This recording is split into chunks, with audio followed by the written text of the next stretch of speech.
परम पूज्य गुरुदेव, परम वंदनीय माता जी के वात्सल्य में सानिध्य में बैठने का भाव अंतर मन में दृढ़ करते हुए और ये उमंग, ये उल्लास, ये विश्वास, ये दृढ़ता अपने जीवन में बिठाते हुए कि हमारा जीवन पूर्ण रूप से सौभाग्य का प्रतीक के रूप में है, क्योंकि इतनी बड़ी गुरु चेतना हम सबके जीवन में जुड़ी है। हम सब इतनी बड़ी गुरु सत्ता से, इतनी बड़ी ईश्वरीय चेतना के साथ शिष्य रूप में, साधक के रूप में जुड़े हुए हैं और हमारा जीवन हर क्षण हर पल प्रगति के मार्ग पर आगे बढ़ता चला जा रहा है, ऐसा भाव।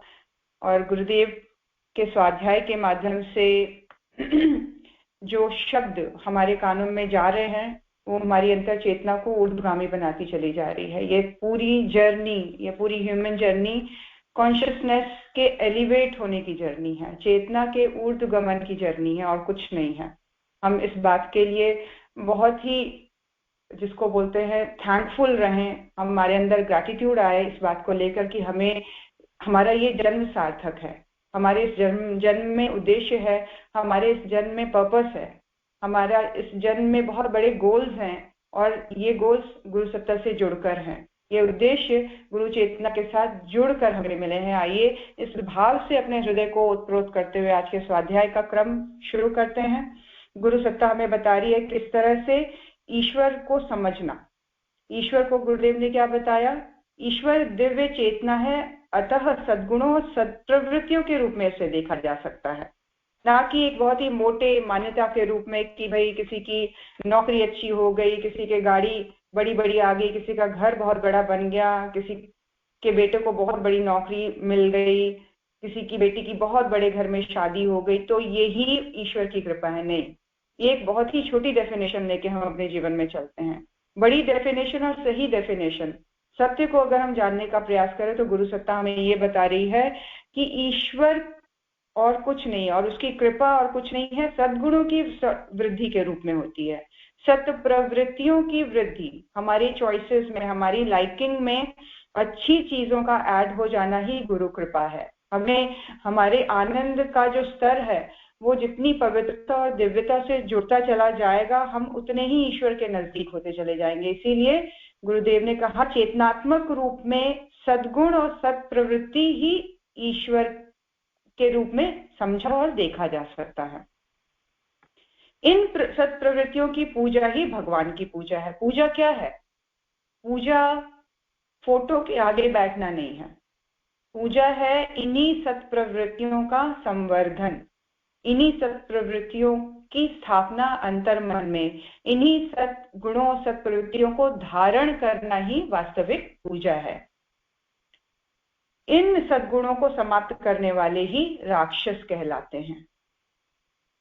राक्षस उनको कहा जाता है जहां हम इन जो एक बेसिक गुणों के रूप में ईश्वर की उपस्थिति है उसके अगेंस्ट अगर हम चलते हैं, उसको हम अगर नकारते हैं अपने जीवन में, उसको हम एक्सेप्ट नहीं करते हैं और बिल्कुल मनमाने तरीके से जो खाना हो, जैसा व्यवहार करना हो करते हैं, तो ये राक्षस प्रवृत्ति की ओर हम अग्रसर हो रहे हैं। गुरुदेव ने इस तरह से बताया किस तरह शुकदेव जी ने लास्ट में परीक्षित जी से कहा कि एक तो कंस की बुद्धि पहले ही बिगड़ी हुई थी, फिर उसे मंत्री ऐसे मिले जो उससे भी बढ़कर दुष्ट थे। इस प्रकार उनसे सलाह करके काल के फंदे में फंसे हुए असुर कंस ने यही ठीक समझा कि श्रेष्ठ प्रवृत्तियों को समाप्त कर दिया जाए। और इससे निकली हुई बात गुरुदेव बता रहे हैं कि हमें सीखने को ये मिलता है कि संसार में सज्जन को सज्जन तथा दुष्ट को दुष्ट सलाहकार मिल ही जाते हैं। अगर आपका जो रूट नेचर, आपका जो एक वास्तविक नेचर अच्छा है, तो अनायास ही कुछ ऐसे लोग आपके जीवन में जुड़ते चले जाएंगे जो आपको सही दिशा दिखाएंगे, सही सलाह देंगे, सही दिशा की ओर आपको मोटिवेट करेंगे। और अगर बेसिक नेचर दुष्टता वाला है तो गलत सलाह देने वाले लोगों की अभिवृद्धि जीवन में हो जाएगी। यदि हमारा विवेक जागृत नहीं है तो दूसरों की सलाह हमें भटका भी सकती है। दोनों पॉइंट्स हैं कि अगर हमारा खुद का विवेक जागृत नहीं है, हमने खुद के सही गलत के सोचने में काम नहीं किया हुआ अपने ऊपर, तो बड़े आसानी से आसपास के लोग हमारे ऊपर हावी हो जाएंगे और वो हमें आराम से भटका सकते हैं। राक्षसों की वह सभा समाप्त हुई। कंस अपने महल में चला गया तथा उन राक्षसों ने तरह तरह के उत्पात करने आरंभ कर दिए। ये वो इंसिडेंट है जहां पर देवकी और वसुदेव को कंस ने जेल से निकाल तो दिया, लेकिन उसको ये पता लग गया है कि उसको मारने वाले श्री कृष्ण अब आसपास में ही किसी घर में पल रहे हैं।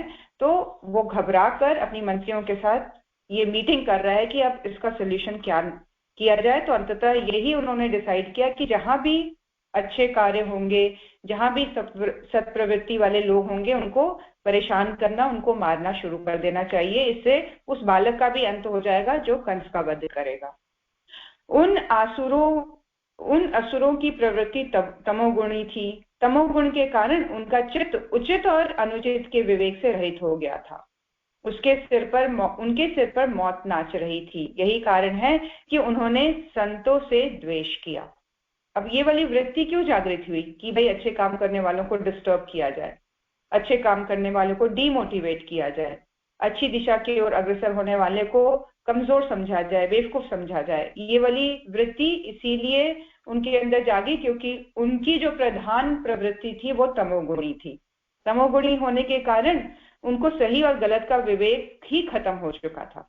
सही और गलत के विवेक के खत्म होने से वो उनको ये डिसीजन लेना सही लग रहा था कि संतों का अंत कर दिया जाए, अच्छे कार्य करने वालों का अंत हो जाए। इस पूरे डिस्कशन में गुरुदेव बता रहे हैं सीखने वाली 3 बातें। गुरुदेव क्या बोल रहे हैं? राक्षस आकृति से नहीं, दुष्ट प्रवृत्ति से बनते हैं। सज्जनों से द्वेष करना पतन का कारण है। विवेक रहित व्यक्ति ना अपना हित कर सकते हैं ना दूसरों का। बड़ी समझने वाली बात यहाँ गुरुदेव बता रहे हैं। बड़ी इंपॉर्टेंट बातें हैं जो आज भी हमारे जीवन में एप्लीकेबल है। क्या बोल रहे हैं गुरुदेव? राक्षस आकृति से नहीं, दुष्ट प्रकृति से बनते हैं। कई ऐसे गुड लुकिंग, स्मार्ट लुकिंग ऐसे लोग हमारे आसपास में रहते हैं जिनको देखकर हम भ्रमित हो जाते हैं, क्योंकि वो कहते हैं कि ये पूजा पाठ ध्यान साधना अभी नहीं, ये बेवकूफियां है, ये बुढ़ापे में करने वाली चीज है। अभी तो आप हमारे साथ बैठ के ड्रिंक पार्टीज करो, आप हमारे साथ बैठ के दूसरी चीजें एंजॉय करो, ये सब बुढ़ापे में करना। तो राक्षस प्रवृत्ति आकार से नजर नहीं आ रही। आकार से तो सामने बैठा हुआ व्यक्ति ऐसा बोलता हुआ बहुत स्मार्ट दिख रहा है, बहुत हैंडसम दिख रहा है, बहुत सुंदर दिख रही हैं, लेकिन बातें कैसी हो रही हैं? राक्षस प्रवृत्ति वाली, तमोगुणी वाली। सज्जनों से द्वेष करना पतन का कारण है। जो समाज में अच्छा करते नजर आते हैं, जो समाज के लिए वाकई एक आदर्श स्थापित करते हैं, ऐसे लोगों के प्रति द्वेष वाली भावना रखना, जलन वाली भावना रखना अपने ही पतन का कारण बनता है। विवेक रहित व्यक्ति ना अपना हित कर सकते हैं ना दूसरों का। बिल्कुल सही बात है। अगर विवेक पूर्ण जीवन नहीं है तो दूसरों का क्या, अपना भी हित संभव नहीं है। इधर अब इंसिडेंट बता रहे हैं गुरुदेव, और ये इंसिडेंट शुकदेव जी महाराज राजा परीक्षित को सुना रहे हैं। ये मैं आपको रिमाइंड करवा दे रही हूँ, इसकी शुरुआत यहाँ से हुई है, क्योंकि राजा परीक्षित को ये पता लग गया है कि 7 दिनों के अंदर उनकी मृत्यु हो जाएगी। तो उन्होंने शुकदेव जी महाराज जी से कहा कि अब इन 7 दिनों का मैं किस तरह से बेस्ट यूटिलाइजेशन करूं। उन्होंने रिक्वेस्ट किया कि आप मुझे भागवत कथा सुनाएं। इसी क्रम में शुकदेव जी महाराज राजा परीक्षित को बता रहे हैं, इधर नंद बाबा के पुत्र जन्म की प्रसन्नता में उत्सव का आयोजन किया जाता है। जात कर्म कराकर गौदान किया, फिर वार्षिक कर देने के लिए मथुरा गए। वहां उनकी वसुदेव जी से मुलाकात हुई। वसुदेव जी ने उन्हें बधाई दी तथा शीघ्र गोकुल लौटने के लिए कहा। पूतना नाम की एक राक्षसी थी जो कंस की आज्ञानुसार नवजात शिशुओं की हत्या करती फिर रही थी। वह सुंदर स्त्री का वेश बनाकर गोकुल में आई। उसने नंद के घर जाकर प्यार करने के बहाने कृष्ण को गोद में उठा लिया। उसके सौम्य रूप को देखकर यशोदा आदि नारियां उसे मना नहीं कर सकीं। वह दुष्टा छल से कृष्ण को मारने की बात सोचने लगी। हम सभी जानते हैं इस इंसिडेंट को। भगवान श्री कृष्ण चर अचर सभी प्राणियों के आत्मा है, इसीलिए उन्होंने उसी क्षण जान लिया कि यह बच्चों को मार डालने वाली पूतना ग्रह है और अपने नेत्र बंद कर लिए। जैसे कोई पुरुष भ्रमवश सोए हुए सांप को रस्सी समझकर उठा ले, वैसे ही अपने काल रूप भगवान श्री कृष्ण को पूतना ने अपने गोद में उठा लिया। अब इस इंसिडेंट में गुरुदेव सीखने वाली बात क्या बता रहे हैं? गुरुदेव कह रहे हैं भगवान को धोखा नहीं दिया जा सकता। वेश बनाकर दूसरों को छला जा सकता है, किंतु अपनी अंतरात्मा को नहीं। भगवान सज्जनों के लिए दीन बंधु तथा दुष्टों को के काल स्वरूप है। पूतना ने श्री कृष्ण को गोद में लेकर दूध पिलाना आरंभ किया। वह स्तनों में जहर लगाए हुए आई थी, किंतु श्री कृष्ण दूध के साथ उसका प्राण ही पीने लगे। यद्यपि वह राक्षसी बहुत छटपटाई, किंतु कृष्ण ने उसे नहीं छोड़ा और इस तरह पूतना का प्राणांत हो गया। कृष्ण को मारने के लिए राक्षसों के नए प्रयास होने लगे। कंस का भेजा हुआ तृणावर्त दैत्य बवंडर के रूप में आया, उन्हें ले उड़ा, किंतु कृष्ण ने उसका भी काम तमाम कर दिया। भगवान ने इतने जोर से उसका गला पकड़ा था कि वह असुर निश्चेष हो गया। उसकी आंखें बाहर निकल आई, बोलती बंद हो गई, प्राण पखेरु उड़ गए और बालक श्री कृष्ण के साथ वह वज्र में गिर पड़ा। अब ये जो इंसिडेंट यहाँ पे है, जहाँ पे भगवान श्री कृष्ण बाल रूप में राक्षसों का वध कर रहे हैं, इसमें गुरुदेव क्या बता रहे हैं, क्या सीखा हमने इसमें? विपत्तियां भिन्न भिन्न रूप में आती हैं। तेजस्वी व्यक्ति हर संकट से उबर जाते हैं। तेजस्वी को छोटा नहीं समझना चाहिए। विपत्तियों का स्वरूप जीवन में बदलता रहता है, कई बार स्वास्थ्य के रूप में, कई बार फाइनेंशियल कंडीशन के रूप में, कई बार आपस के रिलेशंस के रूप में, मनमुटाव के रूप में, दूसरे अलग चैलेंजेस के रूप में विपत्तियां अलग अलग स्वरूप में जीवन में आती हैं। लेकिन जो तेजस्वी व्यक्ति होता है, जिसके अंदर प्राण ऊर्जा बढ़ी हुई होती है, वो हर संकट से उबर जाता है। अब जैसे हमें पिछली बार गुरुदेव ने क्या बताया कि आत्मविश्वास ही ईश्वर विश्वास है, और ईश्वर पर अगर हमारा विश्वास बढ़ा हुआ है, अपनी गुरु सत्ता के ऊपर हमारा विश्वास अगर बढ़ा हुआ है, तो हम हर संकट से उबर सकते हैं। इसके लिए हमें हाथ पे हाथ धरकर बैठना नहीं चाहिए, हमें निरंतर प्रयासरत रहना चाहिए। इसीलिए गुरुदेव ने कहा तेजस्वी व्यक्ति हर संकट से उबर जाते हैं। तेजस्वी को छोटा नहीं समझना चाहिए। जो तेजस्वी है उसको मामूली नहीं समझना चाहिए, उसको कमजोर नहीं समझना चाहिए, उसकी उम्र से उसको छोटा या बड़ा नहीं समझना चाहिए, है ना। तो इस तरह से जैसे भगवान श्री कृष्ण कितने छोटे बाल रूप में है, गोद के बच्चे के रूप में है, लेकिन उसमें भी उन्होंने इतने बड़े बड़े राक्षसों को पहचाना, और न केवल पहचाना बल्कि उनका विध्वंस भी किया।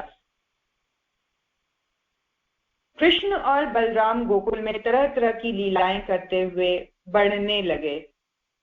गर्गाचार्य जी यदुवंशियों के कुल पुरोहित थे। वसुदेव जी ने अपने दोनों पुत्रों के नामकरण संस्कार कराने हेतु उन्हें गोकुल भेजा। गर्गाचार्य से नंद ने दोनों पुत्रों का नामकरण संस्कार कराने की प्रार्थना की।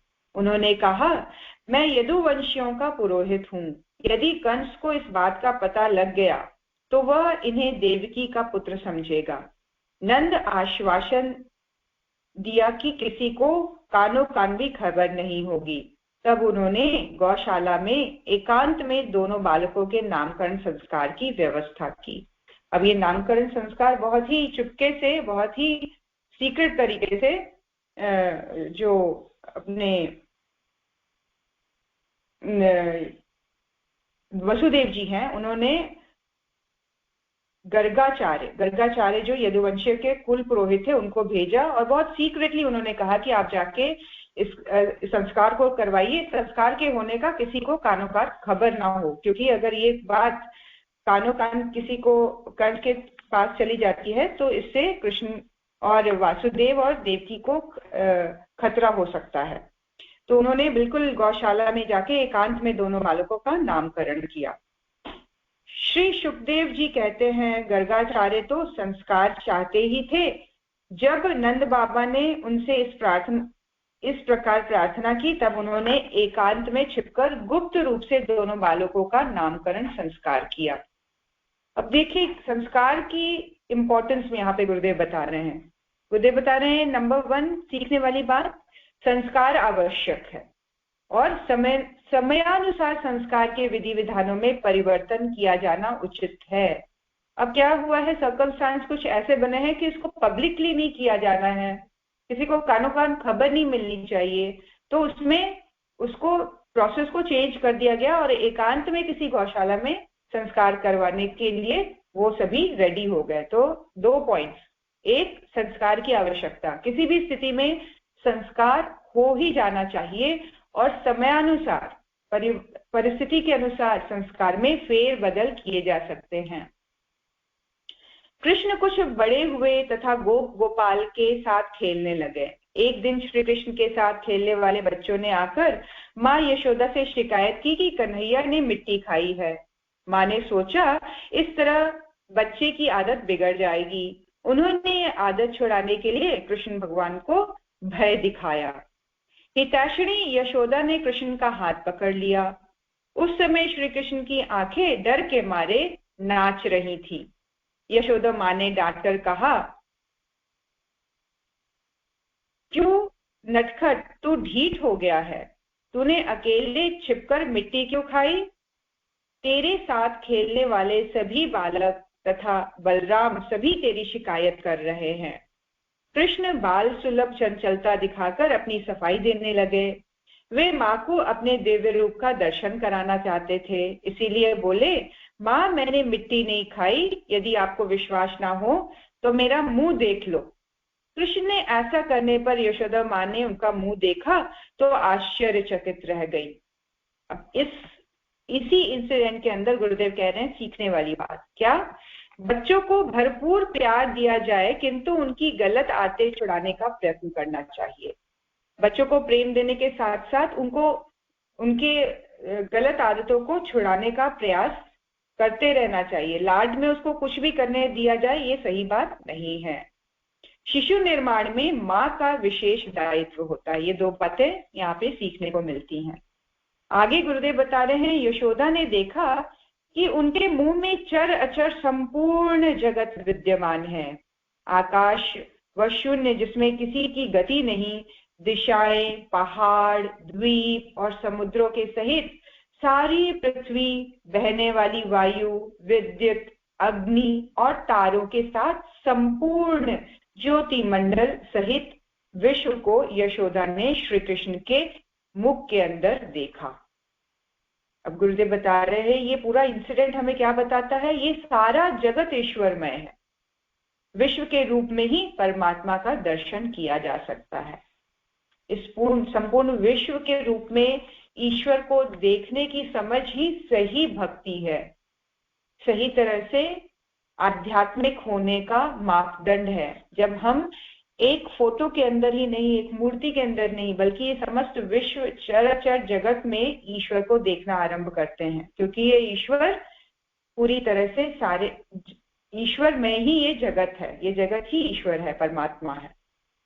भगवान की कृपा से विवेक दृष्टि उपलब्ध होने पर ही परमात्मा को अनुभव किया जा सकता है।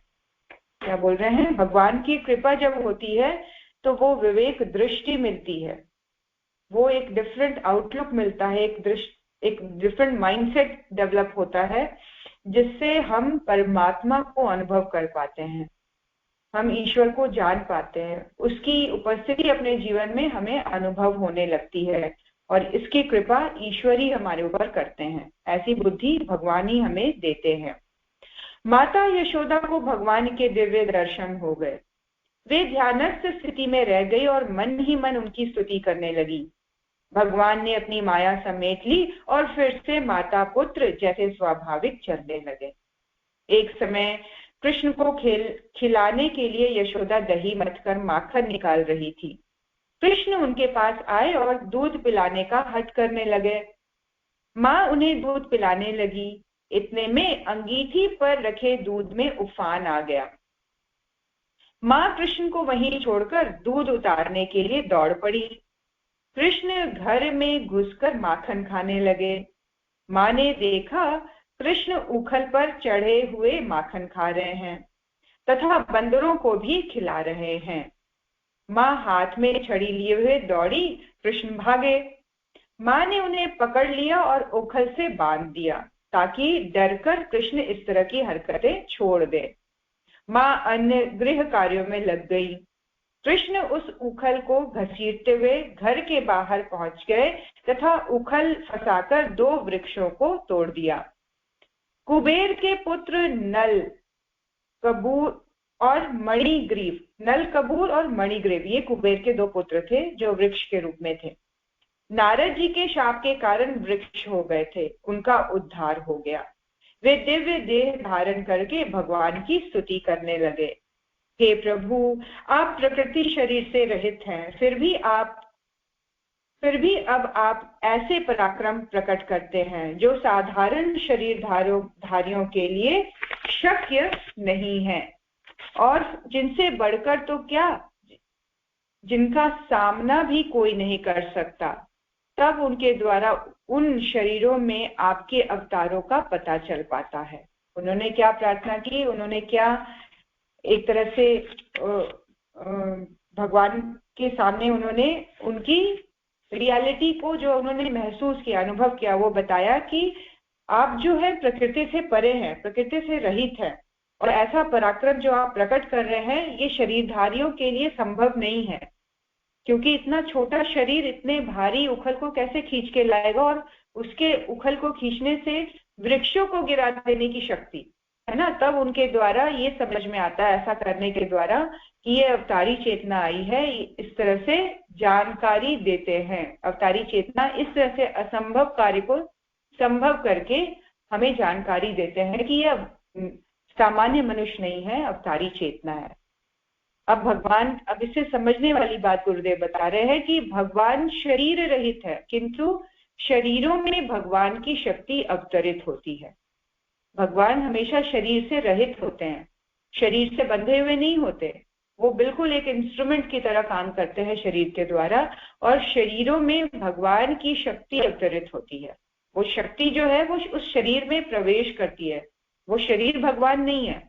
जो मनुष्य के लिए कठिन है, ऐसे कार्यों में तथा पराक्रम द्वारा ही ईश्वरीय शक्ति का पता चलता है। अब हम इससे हम अपने आसपास में होने वाली घटनाओं को देखें, हम पूज्य गुरुदेव वंदे माता जी का जीवन देखें, कितना असाधारण पराक्रम उनके जीवन से परिलक्षित होता है, रिफ्लेक्ट होता है। संभव ही नहीं है कि 15 साल का बालक रोज 60 माला कर सके, संभव ही नहीं है इतने बड़े बड़े अनुष्ठान बाल काले से ही आरंभ हो जाए, संभव ही नहीं है कि उस समय जहां पर कागज को अपने हाथ से बनाना, अपने स्वयं से आर्टिकल्स लिखना, और इतना ही नहीं छापना और घर घर तक पहुंचाना एक व्यक्ति के लिए संभव हो सके।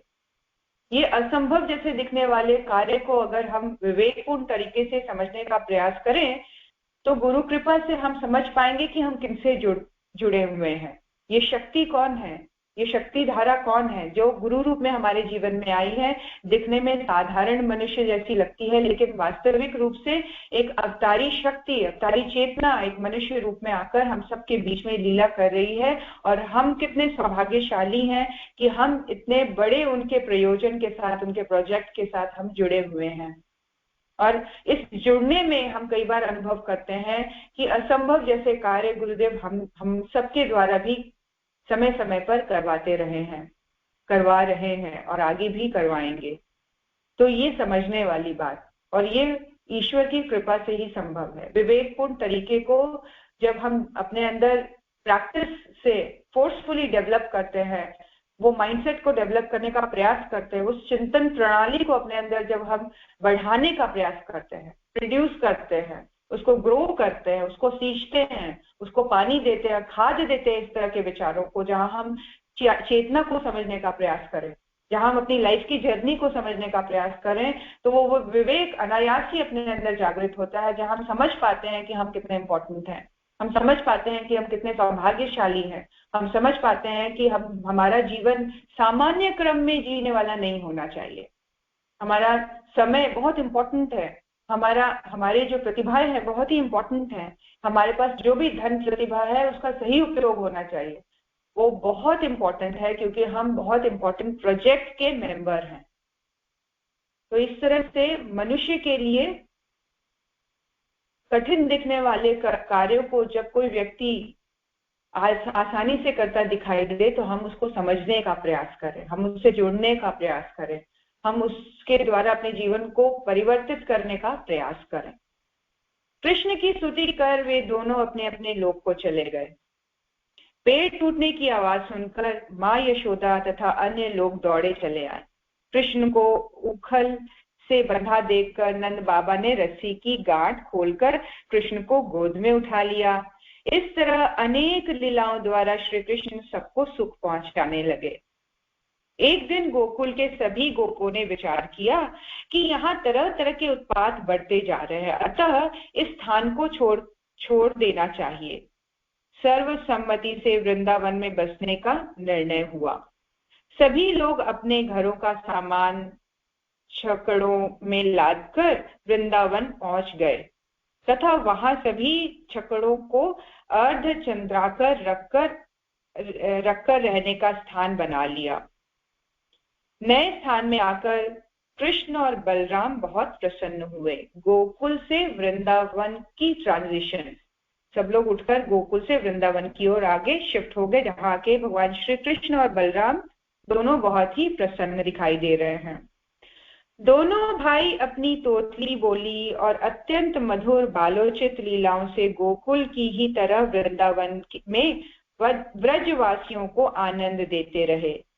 थोड़े दिनों में समय आने पर वे बछड़े चराने लगे। अब यहाँ गुरुदेव बता रहे हैं सीखने वाली बात, स्थान विशेष का मोह नहीं करना चाहिए। कितनी अच्छी बात है। हम कई बार अपनी पुरानी जगह को छोड़ के जाने में सकुचाते हैं, बहुत सारी कंफ्यूजन्स क्रिएट करते हैं, बहुत सारी मोह या एक तरह से हम आसक्ति में आ जाते हैं उस जगह से, उस घर से, आसपास के लोगों से। तो गुरुदेव क्या कह रहे हैं, स्थान विशेष का मोह नहीं करना चाहिए। दूसरा, बाल विकास के लिए बचपन से ही कठिन जिम्मेदारियों के कार्यों का अभ्यास आवश्यक है। ये बहुत जरूरी है कि अगर हम अपने बालकों का, अपने बच्चे बच्चियों का विकास चाहते हैं, फुल डेवलपमेंट चाहते हैं, पूरा कॉन्फिडेंट कर देना चाहते हैं, तो ये जरूरी है कि उनको चैलेंजिंग सिचुएशंस में ऐसा डाला जाए, उनके लाइफ में चैलेंजेस आए, वो चैलेंजेस को ले सके, वो अपनी उन परिस्थितियों में डट सके, खड़े रह सके, उनसे लड़ सके। ये कठिन जिम्मेदारियों के कार्य का अभ्यास होना उनको बहुत जरूरी है। गुरुदेव ने शब्द का प्रयोग किस तरह से किया है, बचपन से ही कठिन जिम्मेदारी वाले कार्य करेंगे तो हम देखेंगे कि उनके कॉन्फिडेंस का लेवल, उनका इंटेलेक्ट अपने आप शार्पन होता चला जा रहा है। आज हम देखते हैं बहुत कॉमन एग्जाम्पल्स है, जितने भी महामानव हुए हैं, जितने भी बड़े लीडर्स हुए हैं, जितने भी सक्सेसफुल लोग हुए हैं, उनका सक्सेस इसी चीज पर डिपेंड करता है कि वो कितना उन्होंने इनिशियली स्ट्रगल किया अपने लाइफ में, कितने सारे जद्दोजहद से निकलने के बाद वो एक शाइनिंग स्टार की तरह डेवलप होते हैं। वो अपने आप को एक बहुत प्रतिभाशाली व्यक्ति के रूप में देखते हैं, पाते हैं। तो गुरुदेव कह रहे हैं ये दो बातें, एक स्थान विशेष का मोह नहीं होना चाहिए, दूसरा बचपन से ही कठिन जिम्मेदारियां बच्चों को देनी चाहिए। आज हमारा प्यार बच्चों को कमजोर कर रहा है, आज हमारा प्यार बच्चों को लाडला बना रहा है। उनकी एक रिक्वायरमेंट नहीं उठती है, हम हजारों चीजें उसके आसपास लाके रख देते हैं। हम उनको किसी भी अनकंफर्टेबल सिचुएशन में आने ही नहीं देते। हम उनको सर्दी गर्मी से बचाने का पूरा एक रखते हैं सिक्योरिटी। उनको हम ये जज्बा ही नहीं देते हैं कि तुम गर्मी को बर्दाश्त कर सकते हो, तुम सर्दियों को बर्दाश्त कर सकते हो। लेकिन सर्कमस्टांसेस ही अपने आप में एक बहुत बड़े शिक्षक के रूप में काम करता है, जब वो ऐसी स्थिति में आते हैं और अपने आप को उसके अनुसार ढालते हुए मजबूती के एक जो बोलते हैं पैरामीटर्स में अपने आप को ढालते चले जाते हैं और मजबूत व्यक्ति के रूप में ढलते हैं। गुरुदेव आगे बता रहे हैं, दोनों भाई कृष्ण और बलराम अन्य ग्वाल बालों के साथ बछड़ों को चराने के लिए जाते तथा वहां कई तरह के बालोचित खेल खेलते। एक दिन श्री कृष्ण ने बछड़े का रूप बनाकर आए हुए वत्सासुर को मार डाला। वत्सासुर लिखा, वत्सासुर को मार डाला। फिर एक दिन सभी बालक बछड़ों को पानी पिलाने यमुना किनारे ले गए। वहां वे एक भारी बगुले को देखकर डर गए। श्री कृष्ण उस बगुले के पास गए। वह बक नाम का एक बड़ा भारी असुर था, जो बगुले के रूप धरकर वहां आया था। उसकी चोंच बड़ी तीखी थी और वह स्वयं बड़ा बलवान था। उसने झपट कर कृष्ण को निगल लिया। अब यहाँ पे गुरुदेव बोल रहे, इस इंसिडेंट में सीखने वाली बात क्या है? बगुला कपट वेश का परिचायक है। असुरता वेश बदलकर सज्जन के रूप में रहती है तथा मौका मिलते ही अचानक आक्रमण करती है। देखिए क्या बोल रहे हैं गुरुदेव, बड़ी सोच और समझ वाली बात है यहाँ पर। बगुला कपट वेश का परिचायक है, वो वेश जो सबको बहुत प्रिय लगे, बहुत अट्रैक्टिव लगे, लेकिन वो वास्तविकता क्या है? असुर जो है वो वेश को बदल कर घूमते हैं, अपने स्वरूप को बदल कर घूमते हैं, सज्जन के रूप में रहते हैं और मौका मिलते ही वो अचानक ही आक्रमण कर बैठते हैं। बगुले द्वारा कृष्ण को निगलना देखकर बलराम तथा अन्य लोग भी दुखी हो गए, किंतु वह बगुला कृष्ण को निगल नहीं सका। इससे जैसे वह अंगारे को निगलने का प्रयास कर रहा है, उसका कंठ जलने लगा। अतः उसने तत्काल श्री कृष्ण को उगल दिया। उन्हें मार डालने के लिए उसने उनके ऊपर प्रहार करने की तैयारी करने लगा। कंस का सखा बकासुर अभी भक्त वत्सल भगवान पर झपट ही रहा था कि उन्होंने अपने दोनों हाथों से उसकी चोंच के दोनों छोर पकड़ लिए और ग्वाल बालों के देखते देखते खेल ही खेल में उसे वैसे ही चीर डाला जैसे कोई विरण नामक घास को चीर डाले। इससे देवताओं को बड़ा ही आनंद हुआ। दोनों चोंच को पकड़कर समस्त बगुले को भगवान श्री कृष्ण ने फाड़ दिया, जैसे कोई घास के तिनके को चीर डालता है। अब इस इंसिडेंट में गुरुदेव बता रहे हैं तीन बातें। असुरता दंडनीय है। अगर हम कहीं कुछ गलत होता देखते हैं तो हम आंखें ना बंद कर लें, हम प्रयासरत रहें, हम उसके अगेंस्ट आवाज उठाएं, उसको हम एक्सपोज करने का प्रयास करें तो ताकि उसको दंड मिले। इसलिए असुरता, कोई भी गलत चीज दंडनीय होनी चाहिए, उसे डरना नहीं चाहिए, उसे भय नहीं खाना चाहिए, एफोर्ड करना चाहिए। और दूसरा, दुश्मन को संभलने ना देकर समाप्त कर देना चाहिए। उसको स्पेस नहीं दे कि वो फिर से खड़ा हो सके, उसको स्पेस नहीं दे कि वो फिर से अपने काम को कर सके। इसीलिए दुश्मन को संभलने का मौका ही नहीं देना चाहिए, उसको एकदम से समाप्त कर देना चाहिए। असुरता की समाप्ति से ही देवत्व सुखी हो सकता है। देवता प्रसन्न हुए का मतलब देवत्व को खुशी मिली, देवत्व को, अच्छे गुणों को अपने अंदर स्टेबल करने दें, अपने अंदर किसी भी, अभी यहाँ पे हम दुश्मन, दुष्ट, राक्षस बाहर की तरफ नहीं देखने का प्रयास करें। इस कथा में गुरुदेव ने यही कहा है कि अपने अंदर अपने आप को पहले बनाने का प्रयास करें। तो हमारे अंदर जो दुष्टता है, जो कमजोरियां हैं, जो दुर्बलताएं हैं, उसको अपना पैर फैलाने की, अपने आप को स्टेबल करने का मौका ही ना दें। कहीं भी असंयम हमारे जीवन में किसी प्रकार का भी आता है तो उसको अनायास ही उखाड़ फेंकने का प्रयास करना चाहिए, क्योंकि असुरता दंडनीय होती है। असुरता की समाप्ति से ही देवत्व को सुख मिलता है। यानी कि अगर हम अपने अंदर की दुर्बलता और कमजोरियों को समाप्त करेंगे तभी हमारे अंदर आत्मविश्वास, पराक्रम, परिश्रमी होना, उदारतापूर्ण होना, श्रद्धावान होना जैसे सद्गुणों की अभिवृद्धि होगी। हम अपने अंदर दुष्टता को स्पेस नहीं दें, जगह नहीं दें। कृष्ण सवेरे से ही भोजन सामग्री लेकर ग्वाल बालों के साथ बछड़े लेकर वन चले जाते थे।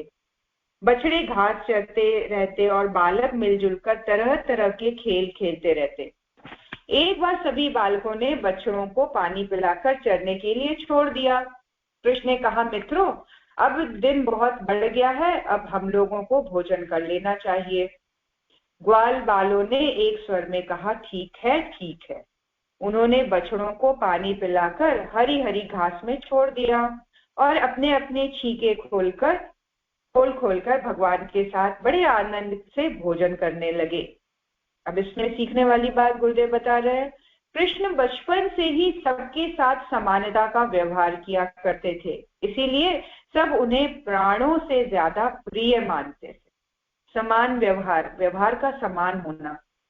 हम कई बार इस बात का ध्यान नहीं रखते हैं और अपने कंफर्ट के अकॉर्डिंग व्यवहार करते हैं। ये सही है, ये अच्छा है, ये मेरे लिए सही है, इसने मुझे ज्यादा प्यार दिया है, तो उस हिसाब से हमारा एक व्यवहार पार्शियल हो जाता है। ये मेरी ज्यादा अच्छी फ्रेंड है, ये मेरे ज्यादा अच्छे नेबर हैं, ये मेरे सर्कल के अंदर आते हैं, ये मेरी जाति बिरादरी के अंदर आते हैं, ये हमारे देश के अंदर आते हैं ना। तो लिमिटेशंस हम बहुत सारे हो सकते हैं, बहुत, ये हमारे रिश्तेदारों के अंदर आने वाले लोग हैं, है ना। तो इसमें हम डिफरेंसेस क्रिएट करते हैं। गुरुदेव कह रहे हैं समानता का व्यवहार होना चाहिए, यही लीडरशिप क्वालिटी को आगे डेवलप करता है और वो व्यवहार ही सबको सबका आपके लिए एक सम्मान का जो है फीलिंग लाता है।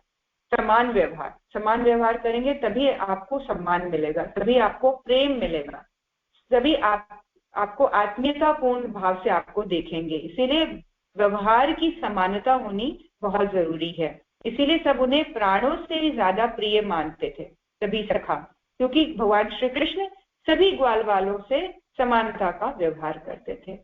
दूसरी बात गुरुदेव बता रहे हैं, प्रकृति की खुली गोद में खेलने और परिश्रम करने का ही यह परिणाम है कि कृष्ण का शरीर इतना मजबूत हो गया था कि बड़े बड़े योद्धा भी उन्हें पराजित न कर सके। प्रकृति की गोद में, नेचर में रहना एक अलग बल प्रदान करता है शरीर को। इसीलिए भगवान श्री कृष्ण अवतारी चेतना तो थे ही, लेकिन शारीरिक बल का जो रीजन है यहाँ गुरुदेव दे रहे हैं इसीलिए था क्योंकि उन्होंने बचपन से ही उन्होंने मिट्टी में अपने आप को छोड़ा, नेचर में खेले, कठिन तप किया, कठिन परिस्थितियों में अपने आप को ढाला। सुबह ग्वाल वालों के साथ वो गाय चराने जाते थे, शाम को आते थे। सोचिए, सारा दिन सर्दी गर्मी में बाहर रहना, मिट्टी में रहना, नेचर के बीच में रहना, इसकी वजह से उनका शरीर इतना मजबूत हो गया था कि वे बड़े बड़े योद्धाओं को भी पराजित कर देते थे। सभी ग्वाल बाल एक दूसरे के छीके की भोजन सामग्री छीनकर खा रहे थे। कृष्ण सबके बीच में बैठे तरह तरह की बातें कर सबका मनोरंजन करते थे। भोजन करते हुए देर हो गई, बछड़े चरते हुए दूर निकल गए, बालकों को होश आया, बछड़े नहीं दिखे। उस दिन बछड़े घेरने की कृष्ण की पारी थी, अतः बालकों को भोजन करते हुए छोड़कर कृष्ण हाथ में दही भात का कौर लिए बछड़े तलाशने चले गए। ब्रह्मा को यह देखकर कृष्ण के बारे में भ्रम उत्पन्न हो गया।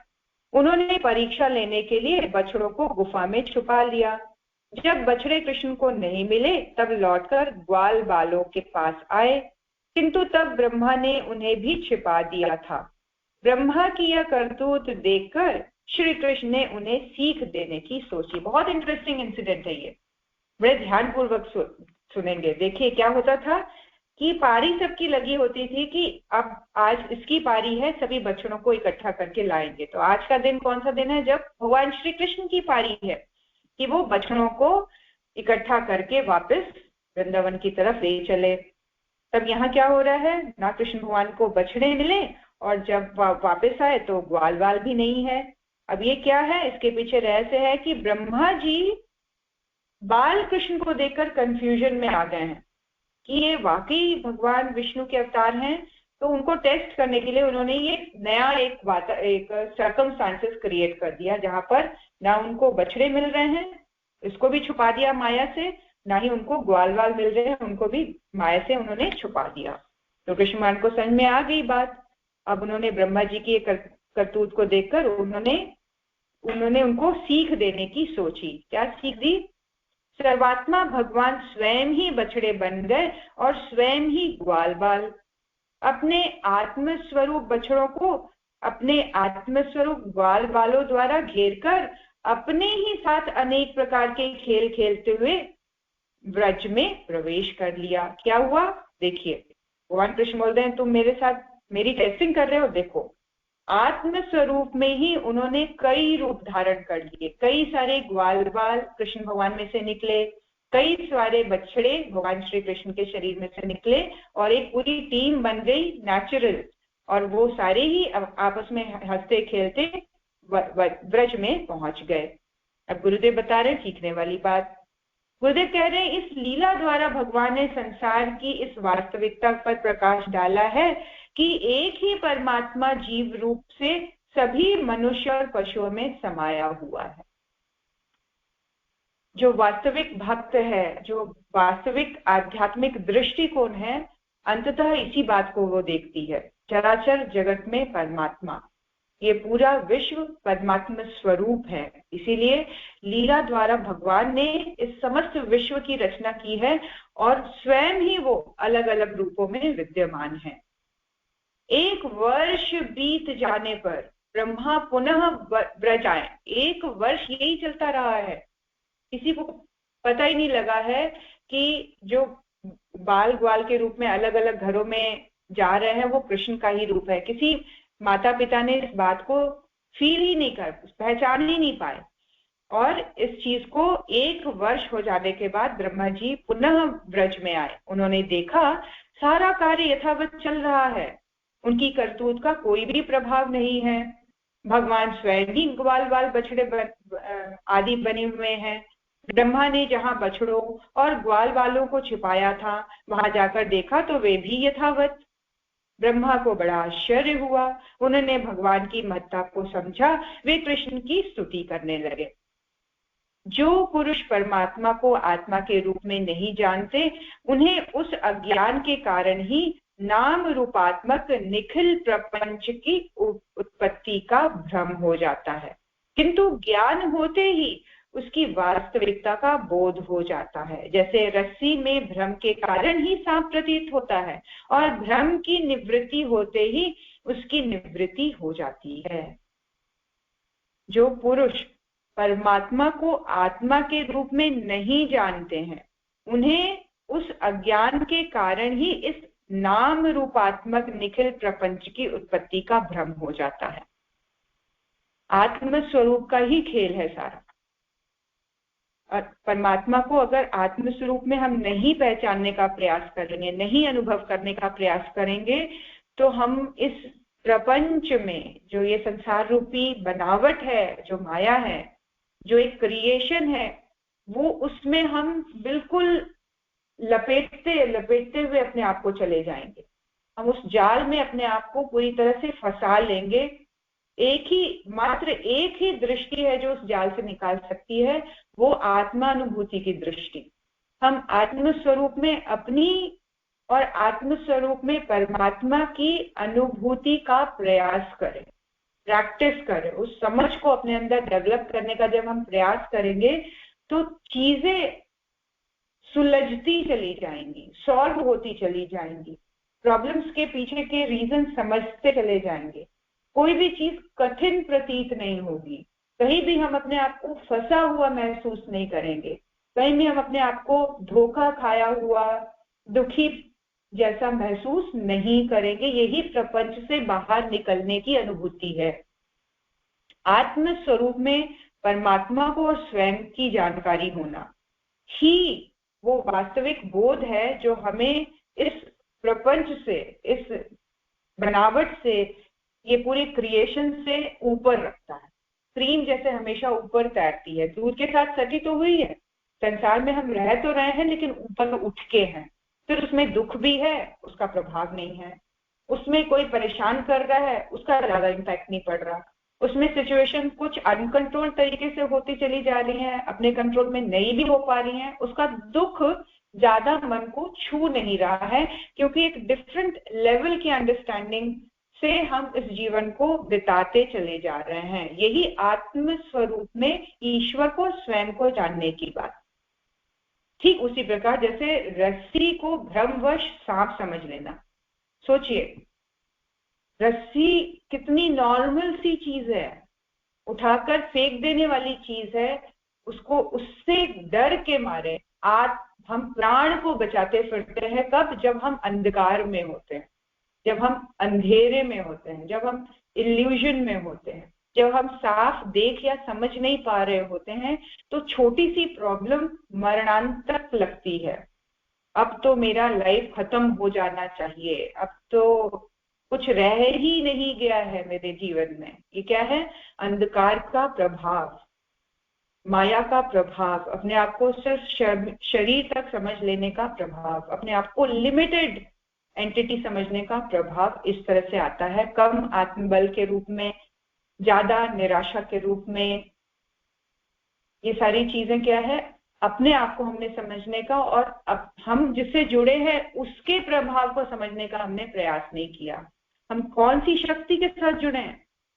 अब जैसे हमने सुना कि वासुदेव जी को ज्ञात हो गया कि टोकरी में जिस शक्ति को मैं लेके जा रहा हूँ परमात्मा चेतना है, वो ईश्वरीय चेतना है। और उस समझ के साथ जब वो निकले हैं उनको टोकरी में लेकर जेल से बाहर, तो जेलों में इतने सारे सिपाहियों का होना, जेलों के दरवाजों में बड़े बड़े ताले और जंजीरों का होना उनको रोक नहीं रहा था।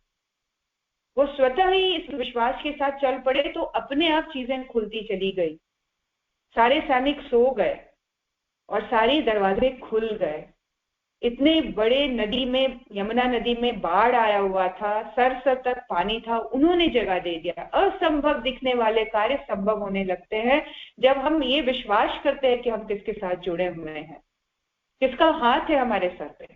तो नेचर, प्रकृति जगह देने लगती है, स्पेस बनाने लगती है आपकी इच्छाओं के लिए, अपने आपके जिसको बोलते हैं सौभाग्य के उदय के लिए वो जगह बनाने लगते हैं। आपके लिए चीजें मैनिफेस्ट होने लग जाती हैं जीवन में। आधार क्या है? विश्वास। आधार क्या है? हम सत्य को जानने लगे हैं और उसके साथ जुड़ने लगे। तो हम अपने जीवन में देखें कि एक ही आत्मा भिन्न रूप में प्रकट है, और गुरुदेव बता रहे इसी इंसिडेंट को कैसे समझना है। एक ही आत्मा विभिन्न रूपों में प्रकट है। ज्ञान द्वारा ही इस सत्य का बोध हो सकता है। अज्ञान की स्थिति में मनुष्य वास्तविकता को नहीं समझ सकता। अज्ञानता ही कमजोरी है, अज्ञानता ही दुर्बलता है, अज्ञानता ही कमजोरी है, अज्ञानता ही प्राणहीन होना है। हम अपने उस ज्ञान का अभिवर्धन, संवर्धन करें जो हमें अपने गुरु के निकट लाए, जो हमें अपने गुरु के प्रति विश्वास को बढ़ाए, जो हमें अपने मिशन के प्रति जिम्मेदार बनाए, बहादुर बनाए। तो इस लेवल पर हम देखें कि हम फिर अपने आप को भी आत्मस्वरूप समझ और देख पाएंगे, और हम देख पाएंगे कि जो परमात्मा हमारे जीवन में गुरु रूप में आई है वो कितनी सामर्थ्यवान है, कितनी शक्तिशाली है, और उससे जुड़कर हम उसी प्रकार के हो जाएंगे जैसे उन्होंने अपने जीवन में अनवरत किया है। रुके नहीं है, हारे नहीं है, थके नहीं है।